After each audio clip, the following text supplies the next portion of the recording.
Hello and welcome to my retro review of Flight of the Amazon Queen, released in 1995 for the Commodore Amiga and MS-DOS.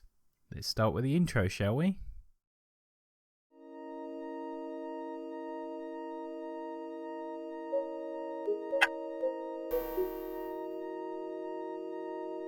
Well, King, you really know how to show a girl a good time. It was just dinner and a movie. How was I to know that he'd get upset? Big Hugh's got a thing about guys dating his girl. There's not much we can do now, Joe. Well, Rita, how about one for the road? Did you hear that? Hear what? Sparky? You know him? Don't just stand there, guys. We gotta get out of here before Big Hugh catches on. Too late. I'm one step ahead of you. Gentlemen, kill them! Hey, watch where you put those hands, Buster. Get them! And I want them dead. This time. That was close. I gotta hand it to you, King. You certainly know how to end the night with a bang. Shoot. I almost forgot. I have to pick up Faye Russell, the famous movie star, in less than 8 hours.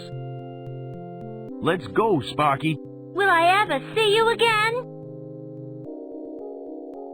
Only if you're lucky.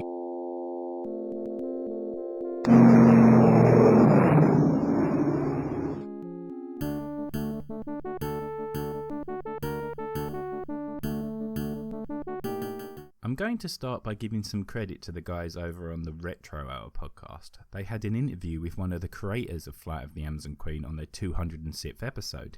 Listening to it really inspired this video after weeks of procrastinating about what my first YouTube video should be. I highly recommend the podcast. I also came across a Gamer Sutra article entitled Making of Flight of the Amazon Queen, a 20th anniversary retrospective, which is full of interesting information. I'm going to put a link to both of those in the video's description.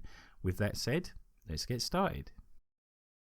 Flight of the Amazon Queen is a point-and-click adventure by Interactive Binary Illusions.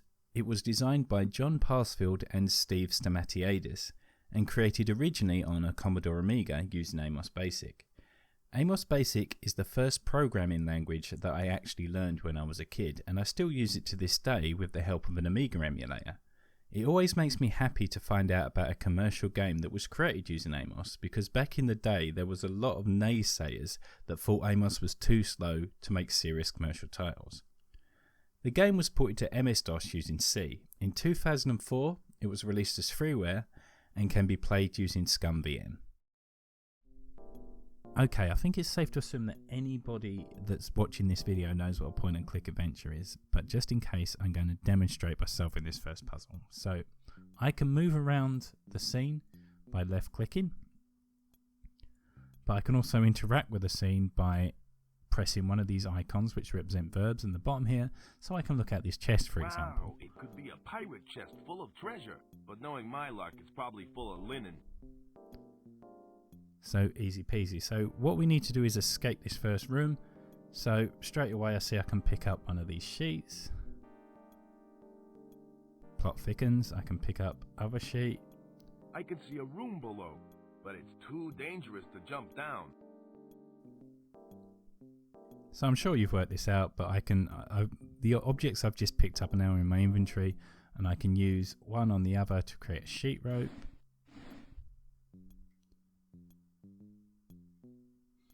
And I can then use that sheet rope on the radiator.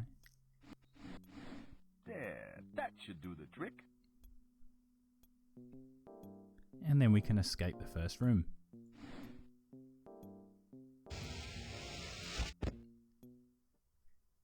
And that's basically it. So the idea is that you make your way through different environments, interacting with objects, solving puzzles, and then you further the story essentially. Speaking of which, let's talk about the story. The year is 1949 and you take on the role of pilot for hire Joe King. He is the owner of the Amazon Queen aeroplane and has been hired to fly his favourite actress, Faye Russell, to a film shoot. After dealing with his Dutch rival Anderson, Joe pilots the Amazon Queen towards the location of Faye's shoot. Before long, a storm causes him to crash land, stranding Joe, Faye and mechanic Sparky in the middle of the Amazon jungle.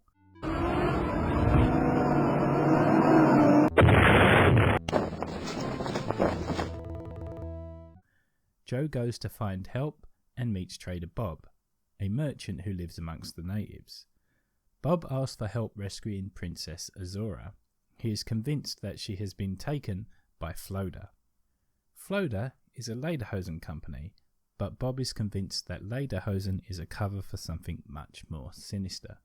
More importantly for Joe, Floda has the only working phone for miles, so seems a good place to start. The plot thickens, but you'll have to see for yourselves. Expect a mad scientist, an ancient temple, and dinosaurs.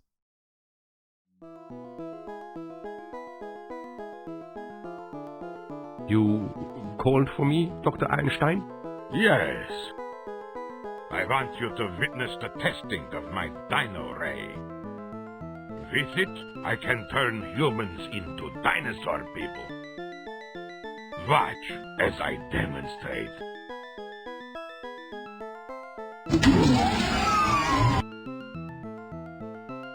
Now to activate the machine.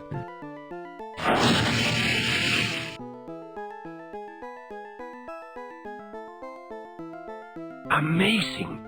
She transformed into a monster before my very eyes. You've seen nothing yet. Observe as I activate the aggression enhancer. Soon she will be a quivering, snarling mass of dinosaur terror.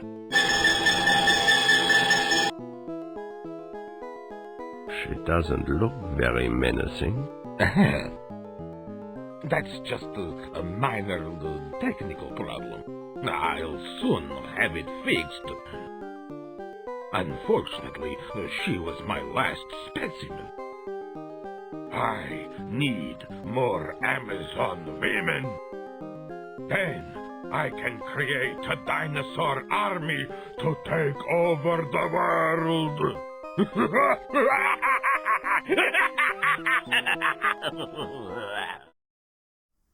Flight of the Amazon Queen takes inspiration from early LucasArts adventures. This can be seen not only in the game's style and humour, but also its story and features. Walking to the jungle's pinnacle, for example, will present you with a map screen where you have a bird's eye view showing the jungle's various locations. You can left click these locations to fast travel to them. A similar feature was included in the first two Monkey Island games.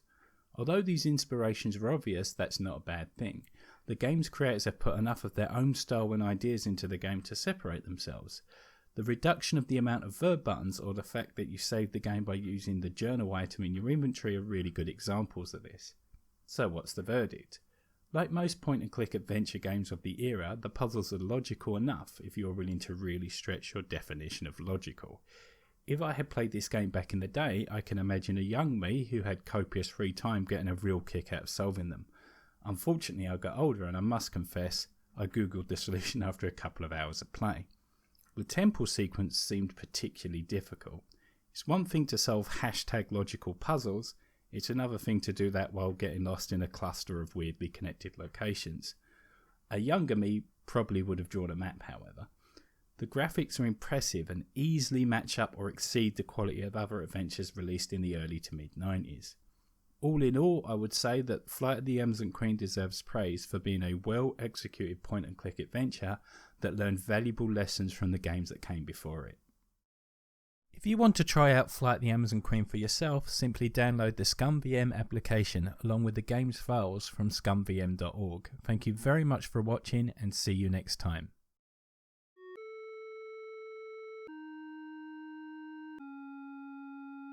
What do you want, mortal? I'm Joe King, pilot for hire. You are joking. What insolence. This is no time for levity.